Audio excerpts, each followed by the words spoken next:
Graça e paz, queridos irmãos, você que hoje, neste exato momento, que tirou esse tempo para poder ouvir aquilo que o Senhor tem nos revelado por meio da sua palavra e por meio do seu doce Espírito Santo. Quero te agradecer pelo seu carinho, muito obrigado porque você nos atendeu esse convite, aos inscritos, né, que se inscreveram. Quero agradecer, nós chegamos na marca dos 50 inscritos no nosso canal e era uma marca obrigatória para poder fazer live, né, para poder gravar ao vivo. Infelizmente, de acordo com as políticas do YouTube, além desses 50 inscritos, eu não sabia, eu fiquei sabendo depois, eles pedem um prazo, né, para eles analisarem a conta, para aí sim permitirem um recurso de gravar ao vivo, né? Então é por isso que essa live hoje ela não vai ser ao vivo, mas ela está sendo a poucos minutos daquele horário marcado. E assim que terminar aqui, eu estarei subindo esse vídeo para, conforme prometido, essa live chegar até vocês aí, este vídeo chegar até vocês às 17 horas, horário de Brasília. Queridos, o tema deste vídeo é o Brasil dos Basilais e o sonho profético com o ministro Barroso. Hoje são 7 de setembro do ano de 2025 e eu gostaria de compartilhar um texto bíblico com vocês. Estou aqui com minha Bíblia em mãos, se você puder acompanhar com a sua. Em 2 Samuel, o capítulo é o de número 17, a partir do versículo 25, que diz o seguinte: E Absalão colocou Amasa à frente do seu exército, no lugar de Joabe. E Amasa era filho de um homem chamado Itra, israelita, que se chegou a Abigail, filha de Naás, irmã de Zeruia, mãe de Joabe. Israel e Absalão acamparam na terra de Gileade.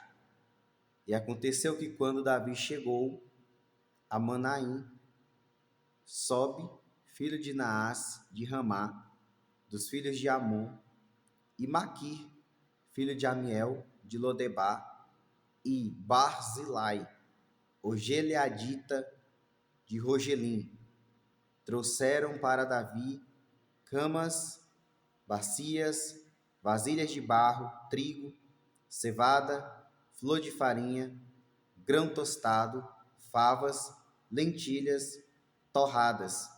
Versículo 29 e último. Mel, requeijões, ovelhas, queijos de vaca, e os apresentaram a Davi e ao povo que estava com ele, para que comessem. Pois disseram: o povo tem fome, sente-se fraco e está sedento no deserto. Queridos, esse episódio ele retrata a perseguição que Davi estava sofrendo pelo seu filho Absalão, que queria usurpar o seu trono. E Davi, sabiamente, para não confrontar o seu filho, ele entra numa rota de fuga. E Absalão o persegue.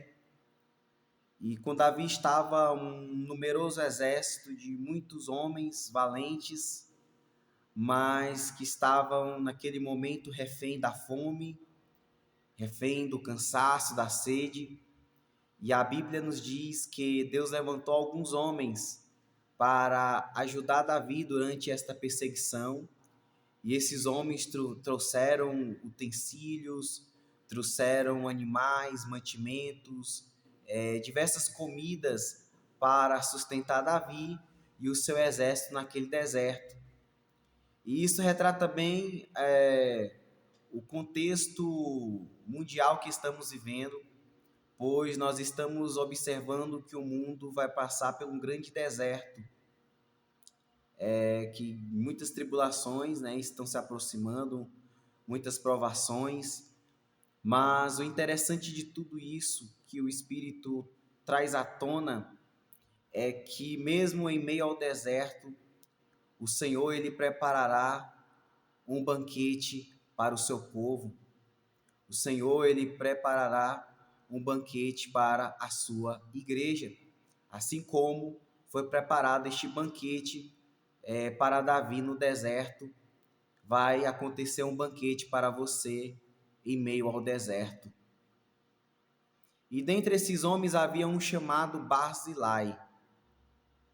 Barzilai era um gileadita, era um senhor já dos seus 80 anos de idade, um homem muito rico. E o interessante é que o nome desse homem ele significa feito de ferro ou homem de ferro. Segundo a tradição judaica, sobre os relatos da chegada dos portugueses ao Brasil, havia muitos judeus nas caravanas que vieram com Pedro Álvares Cabral, com Vasco da Gama. E esses judeus, né, chegando aqui no Brasil, né, nessa terra, eles começaram a comercializar uma madeira. E essa madeira era uma madeira muito resistente, era uma madeira forte e que o interior dessa madeira lembrava muito a brasa no fogo. E então, esses judeus eles deram nome para essa madeira de pau de baselo, que baselo é uma palavra em hebraico que significa ferro. E segundo essa tradição, havia um homem muito conhecido naquela época, por nome de Barzilai, que era um dos maiores comerciantes, né, dessa madeira. E depois que chamaram essa madeira de pau de baselo, passaram a chamar ela também de pau de Barzilai. E por fim essa palavra mudou mais uma vez e chegou ao tão famoso pau-brasil, que foi daí de onde surgiu o nome do nosso país, da nossa nação. Não foi a madeira que recebeu o nome do país. Pelo contrário, foi o país que antes se chamava de Terra de Veracruz, passou a ser chamado de Brasil por causa da árvore pau-brasil. E é interessante dizer, né, o que muitas pessoas já sabem, que o nome Brasil está na Bíblia. E Barzilai, assim como Jonatas, amigo íntimo de Davi, prefigura a maior potência que já existiu na Terra como nação, chamada Estados Unidos da América. E Davi em si prefigura a nação mais protegida do mundo, a nação escolhida por Deus, que é Israel. E Barzilai, também um amigo muito próximo de Davi, prefigura a figura do Brasil. De tal maneira que até hoje, se você chegar em Israel, você é um brasileiro, e falar que é do Brasil, os judeus eles vão dizer que você é um Barzilai, para você ver as ligações bíblicas, proféticas, históricas que há entre o nosso país e Israel. Não é à toa que Israel se tornou uma nação soberana por meio de uma resolução da ONU, na qual o presidente dessa resolução era um brasileiro conhecido como Oswaldo Aranha, na qual ele deu o voto de Minerva para a constituição do Estado de Israel. Então, o Brasil, queridos, é um país da promessa. Israel é a terra prometida, mas o Brasil é a terra da promessa. Deus ele tem promessas para o Brasil. E eu e você não estamos à toa aqui nesse momento. Eu não estou aqui gravando esse vídeo à toa, você não está aí ouvindo à toa, mas nós precisamos pegar essas promessas, essas revelações e andarmos e lutarmos por ela. O Brasil é um país profético e Deus está avivando o Brasil. Isso, Deus já derramou um grande avivamento, mas um avivamento não começa grande de uma hora para outra. Ele começa como uma nuvem do tamanho da mão de um homem.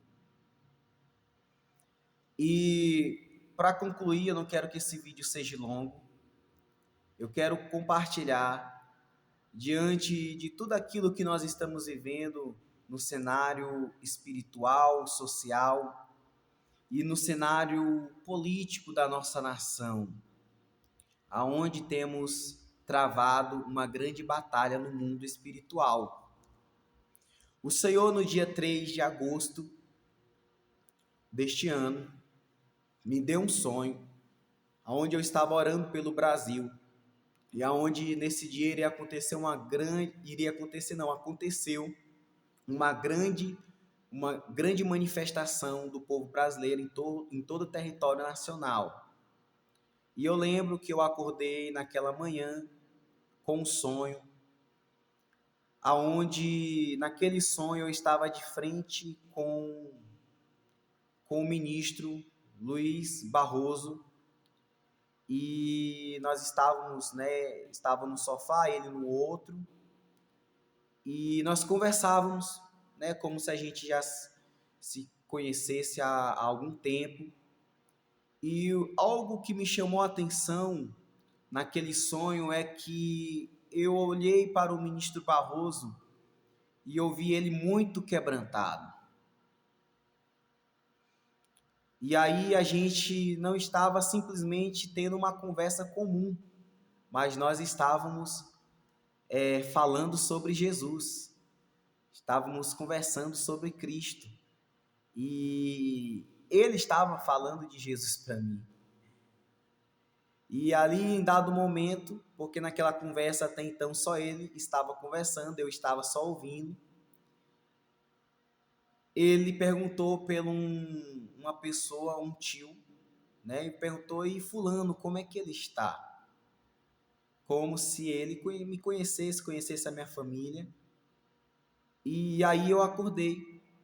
Foi um sonho rápido, mas eu já tinha alguma outra vez sonhado com o ministro Barroso, mas foi um sonho onde havia uma grande turbulência nesse sonho, um grande ataque.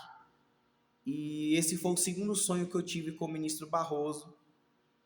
E nesse sonho, depois que eu acordei, eu fui orar, e em oração o Senhor me revelou, me deu o entendimento deste sonho, que era para eu orar pelo ministro Luiz Barroso.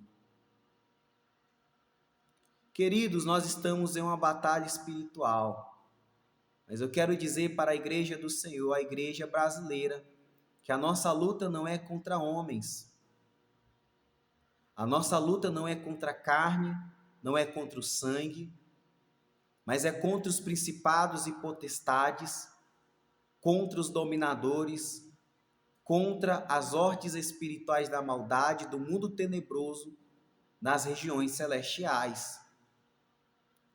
E a igreja precisa fazer como Cristo, precisa ser obediente até a morte, e morte de cruz. Não estou dizendo que a igreja deve ficar calada, deve ficar inerte. Não. Estou dizendo que a igreja deve lutar a batalha correta, que é a batalha que o Senhor nos chamou, porque as nossas armas não são carnais, mas são espirituais e poderosas em Deus para destronar todas as fortalezas de Satanás. E por isso eu quero convidar você neste momento, que ficou até o final deste vídeo, para nós orarmos pela vida do ministro Luiz Barroso, para que Deus possa salvar a vida dele e salvar também a sua família. Vamos orar neste momento pela vida deste homem e pela vida de todos os brasileiros da nossa nação. Pai, em nome do Senhor Jesus, Em tua presença, eu glorifico o teu nome. E te peço, Pai, glorifica o teu nome por meio das nossas vidas. Senhor, a nossa luta não é contra a carne nem contra o sangue, mas é contra os principados e potestades. E sabemos, Pai, que são esses que manipulam, Senhor, que controlam a vida de muitas pessoas. E neste momento eu invoco o nome do Senhor Jesus e clamo pelo sangue do Cordeiro sobre a minha vida, sobre meu espírito, minha alma, meu corpo e sobre a vida de cada pessoa que está orando neste momento comigo, Pai. Cobre, Pai, agora a vida deles com o sangue do Cordeiro, em nome de Jesus, e toda as suas casas e as suas famílias. E oramos neste momento pela vida, Senhor, do ministro Luiz Roberto Barroso. Pai, em nome do Senhor, que o Senhor retire da vida daquele homem toda a influência maligna. Que o Senhor retire agora, Pai, toda a máscara que o inimigo tem posto na vida dele para o manipular, para o controlar. Pai, que essas influências malignas caiam por terra na autoridade do nome de Jesus. E que neste momento o Senhor possa enviar anjos, comitiva de anjos, para a vida e para a casa do ministro Luiz Roberto Barroso, para que os olhos dele se abram e ele venha ao pleno conhecimento da verdade, Pai. Ele e toda a sua casa, toda a sua família, em nome do Senhor Jesus. Pai, obrigado pela vida de cada um dos teus filhos que oraram comigo aqui até o final. Todos aqueles, Pai, que assistirão este vídeo, que o Senhor os convoque para esta batalha, Pai, e que o Senhor desperte a tua igreja em nossa nação. É o meus rogos a ti, Pai, em nome do Senhor Jesus. Obrigado, você que ficou até o final desse vídeo. Que o Senhor Jesus te abençoe, te dê paz e tranquilidade. Muito obrigado, um forte abraço.